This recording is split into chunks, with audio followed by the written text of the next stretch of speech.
Business లో success కావాలంటే నేను చేసిన నా బిజినెస్ సీక్రెట్ మీకు చెప్తాను. మీరు బిజినెస్ స్టార్ట్ చేయాలన్నా లేకపోతే బిజినెస్ ఆల్రెడీ స్టార్ట్ చేసినా మీరు చిన్న టీ కొట్టు దగ్గర నుంచి, చిన్న బేకరీ నుంచి, చిన్న చిన్న షాప్స్, చెప్పుల షాప్ దగ్గర, పెద్ద పెద్ద 5 స్టార్ హోటల్, పెద్ద పెద్ద షాపింగ్ మాల్స్ అన్ని వెళ్ళి గంటలు అక్కడ కూర్చోండి.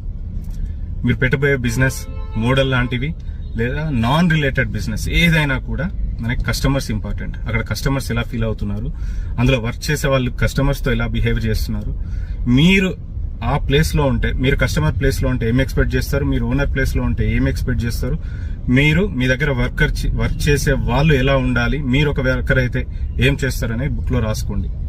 మొత్తం పాయింట్ టు పాయింట్ ఆ షాప్ పేరేంటి, వాళ్ళేంటి, వాళ్ళు చేసే మిస్టేక్స్ ఏంటి, వాళ్ళ దగ్గర ఉన్న పాజిటివ్ పాయింట్స్ ఏంటి, మొత్తం రాసుకోండి. అది మీకు ఎన్ని కోట్లు పెట్టినా రాని లెసన్ మీరు అక్కడ నేర్చుకుంటారు. సో మీరు అట్లా 3 to 6 months టైం స్పెండ్ చేయండి. మీకు కొత్త బిజినెస్ ఐడియాస్ వస్తాయి.